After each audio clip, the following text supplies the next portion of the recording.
Assalamualaikum warahmatullahi wabarakatuh. Hamdan wa syukran lillah. Wassalatu wassalamu ala rasulillah wa ala alihi wa ashabihi wa mawala. Wa la hawla wa la quwwata illa billah, amma ba'd. Qala mu'alif rahimakumullahu ta'ala wa nafa'ana bihi wa bi ulumihi fit dharain amin ya rabbal alamin. Al-Fatihah. A'udzu billahi minasyaitonir rajim. Bismillahirrahmanirrahim. Alhamdulillahirabbil alamin. Ar-Rahmanir Rahim. Maliki yaumiddin. Iyyaka na'budu wa iyyaka nasta'in. Ihdinas siratal mustaqim. Shiratal ladzina an'amta 'alaihim ghairil maghdubi 'alaihim waladdallin. Amin. Qala wa min ta'atil qalbi. Setengah sangking ta'ate ati. Itu masih menjelaskan apa itu namanya, bagian daripada taatnya hati. Kemarin dijelaskan ada beberapa hal, ada beberapa item. Apa itu semua? Taatnya hati. Di antaranya yaitu iman. Iman billah. Kemudian juga yakin, ikhlas dan lain sebagainya. Kemudian selanjutnya adalah was-sabru 'alal bala'i. Termasuk bagian daripada ketaatannya hati adalah sabar menerima bala atau menerima cobaan. Ya. Itu juga termasuk bagian daripada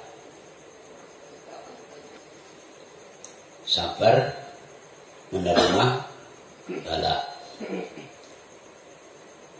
Di antara bala adalah mislal amrodi, diperumpamakan atau sebagaimana bala yang diberikan oleh Allah itu berupa penyakit, sakit, demam, batuk, pilek, apalagi sakit gigi, lambung, asam urat, kesandung termasuk, itu juga penyakit juga. Itu bentuk esensi daripada ketaatannya hati adalah sabar ketika menerima bala, menerima cobaan berupa sakit. Kalau diberikan nikmat oleh Allah, itu mungkin sabar itu gampang. Ya, itu pun juga kadang tidak gampang. Tapi kalau diberikan musibah, ujian oleh Allah berupa bala, sabar itu tidak mudah. Yang ada gersah, sambat, aduh-aduh, ngersulo, apalagi. Ya, itu yang ada.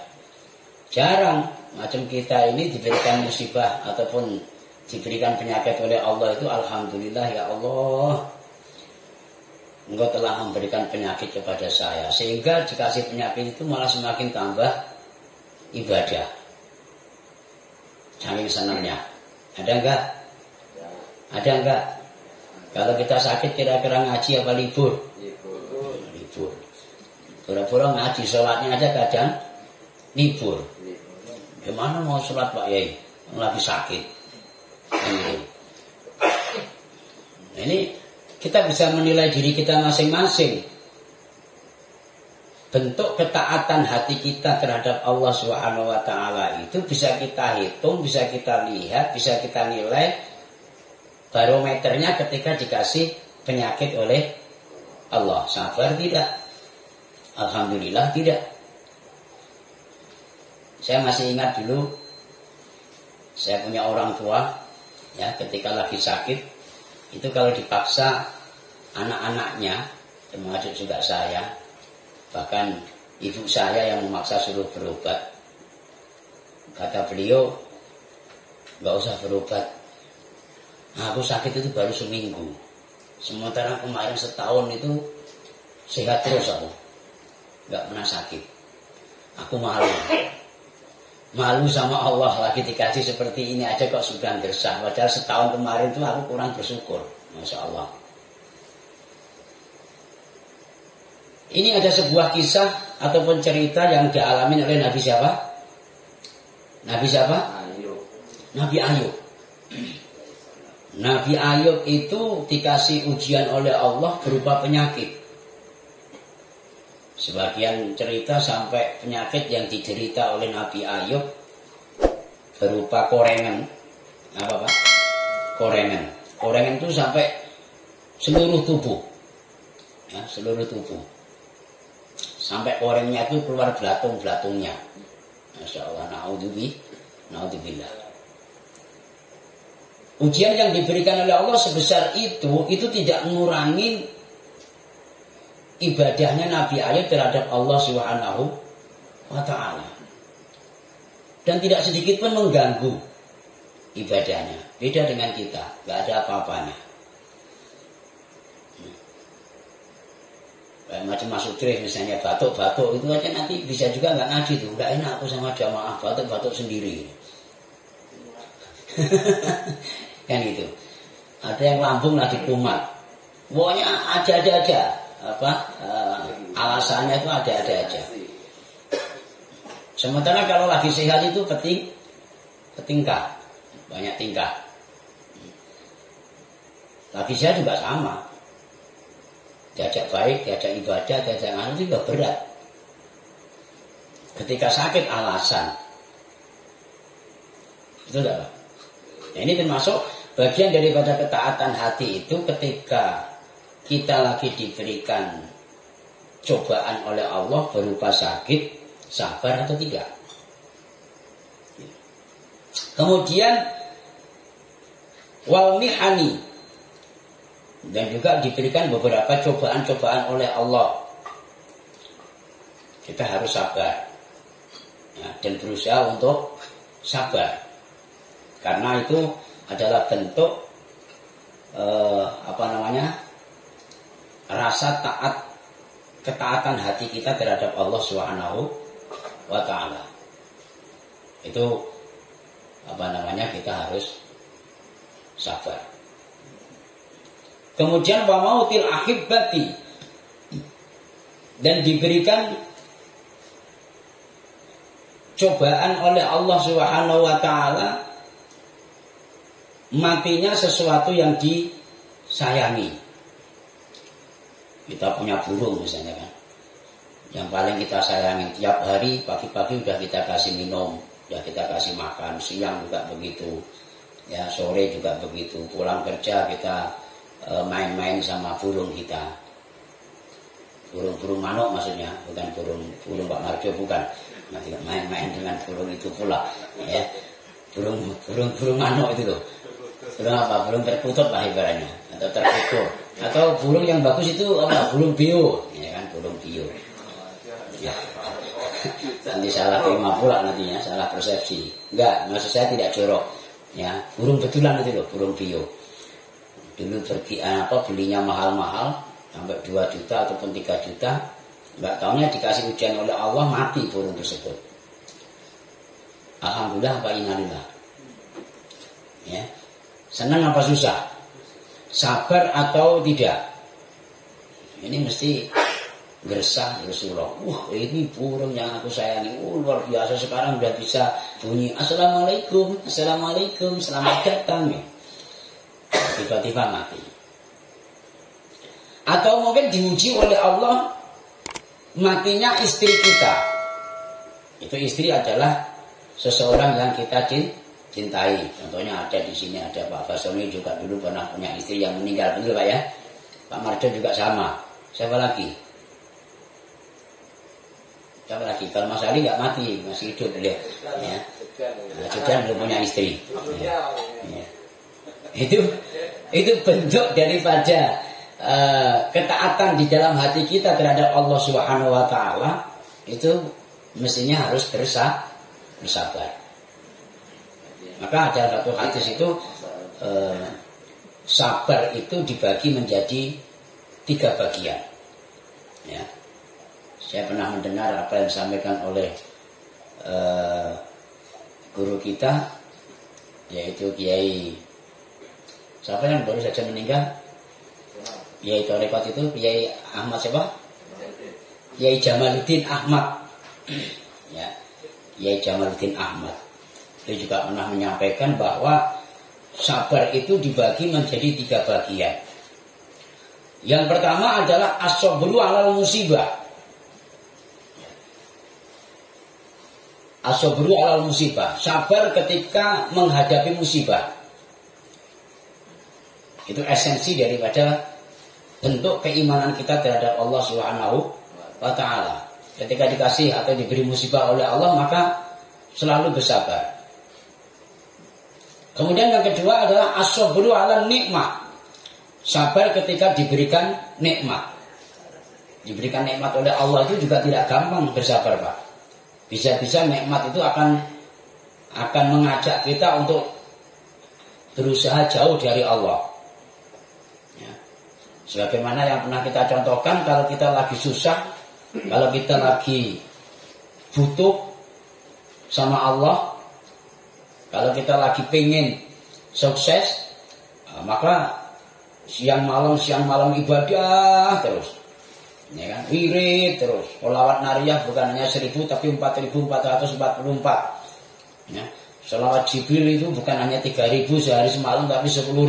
Ketika kita lagi butuh, pengen sukses, usaha kita pengen lancar, jualan kita pengen laris, ya, gaji kita pengen naik. Begitu dikasih nikmat oleh Allah, jualannya laris, usahanya sukses, ya, kerjaannya lancar, yang pasang gigi tiap hari kadang sampai malam, ya kan? Belum selesai nih. Amin pula. Akhirnya apa coba?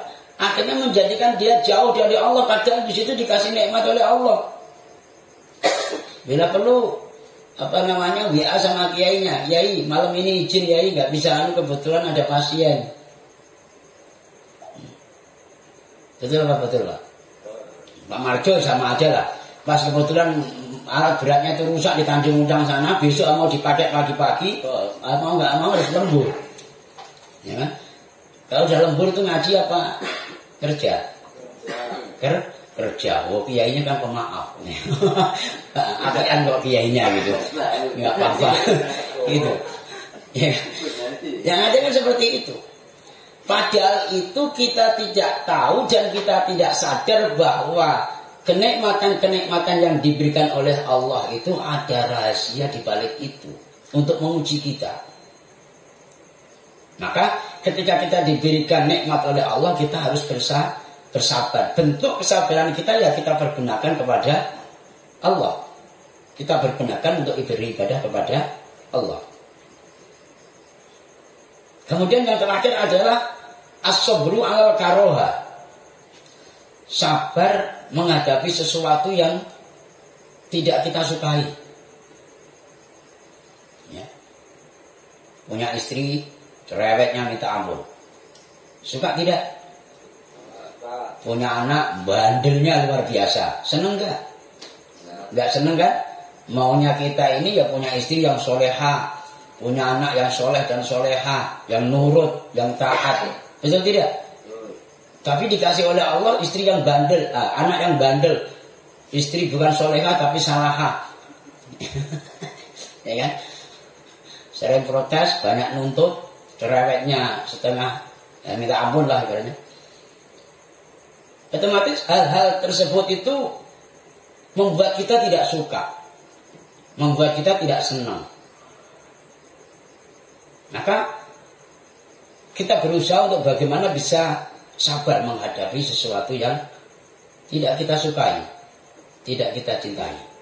Karena dibalik ketidaksukaan yang kita hadapi tersebut, itu ada bentuk rahasia yang kita tidak tahu. Mungkin juga itu sebagai ujian daripada Allah Subhanahu wa taala kepada kita, agar kita betul-betul menjadi orang yang bersabar, sabar menghadapi sesuatu yang tidak kita senangi.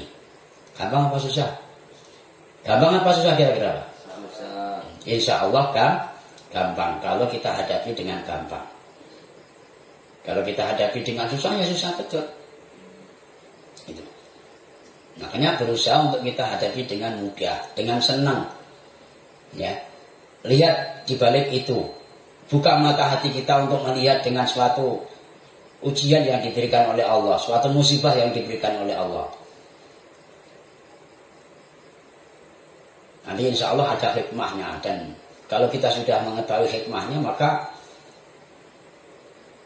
akan membantu dan menunjang untuk meningkatnya iman dan takwa kita kepada Allah Subhanahu wa taala. Maka bentuk daripada ketaatan hati kita terhadap Allah Subhanahu wa taala, kita harus sabar atas bala yang diberikan oleh Allah Subhanahu wa taala.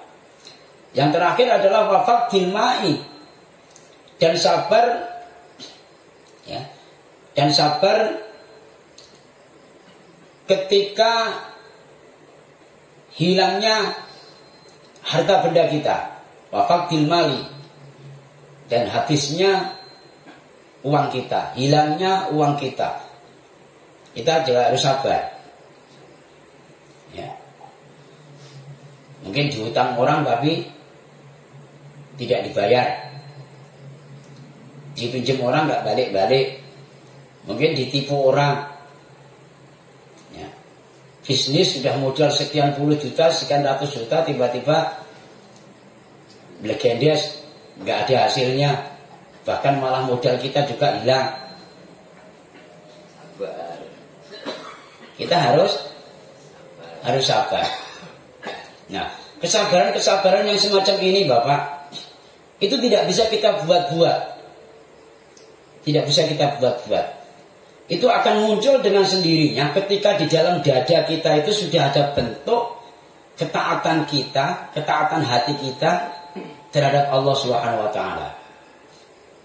Ya. Tapi kalau di dalam dada kita ini tidak ada bentuk min ta'atillah, ya, maka kalau kita buat-buat itu tidak akan bisa kuat. Hanya menunggu limitnya saja. Ya. Hanya menunggu limitnya aja. Tengok aja nanti. Ujung pangkalnya juga tidak baik. Maka kalau sudah hati kita sudah bisa menunjukkan ketaatan kita terhadap Allah Subhanahu wa taala, maka musibah-musibah, balak-balak yang diberikan oleh Allah itu dengan sendirinya itu mampu kita redakan, dan kita akan menghadapi dengan penuh kesabaran. Maka semboyan kita adalah innallaha ma'as sabirin. Sesungguhnya Allah akan selalu menyertai kepada orang-orang yang bersabar. Sabar dengan berbagai macam hal tadi. Ditipu orang, dapat musibah, ya kan? Kemudian mempunyai kekasih yang atau sesuatu yang kita cintai, tiba-tiba diambil oleh Allah. Ya, entah itu barang makhluk Allah mungkin mati, kalau manusia mungkin meninggal. Itu juga bentuk daripada ujian daripada Allah Subhanahu wa taala. Maka ini juga akan menunjang dengan torekoh-torekoh kita, bukan hanya sekedar zikir-zikir saja, ya, tapi hati kita juga kita isi dengan nasihat-nasihat atau pencerahan-pencerahan dan semacam ini, sehingga kalau sudah kita latih dari sekarang, ya kan, ketika nanti terkena sesuatu hal tersebut, kita sudah kuat, ya, kita sudah kuat. Walaupun toh mungkin demam-demam atau batuk-batuk itu tetap tetap ibadah, tetap ngaji. Malah justru dibuat ngaji. Nah, dikata nanti pas sakit terus waktu ngaji terus meninggalkan jadi husnul khotimah gitu ya Pak ya. Nah, mungkin hanya itu yang bisa kita sampaikan. Insya Allah akan kita sambung malam Selasa yang akan datang. Mudah-mudahan ada manfaatnya dan ada berkahnya. Amin ya rabbal alamin. Al-Fatihah. A'udzubillahi minasyaitonir rajim. Bismillahirrahmanirrahim. Alhamdulillahirabbil alamin. Arrahmanir rahim. Maliki yaumiddin. Iyyaka na'budu wa iyyaka nasta'in. Ihdinas siratal mustaqim. Siratal ladzina an'amta 'alaihim ghairil maghdubi 'alaihim waladdallin. Amin. Wa minkum. Assalamualaikum warahmatullahi wabarakatuh. Waalaikumsalam warahmatullahi wabarakatuh.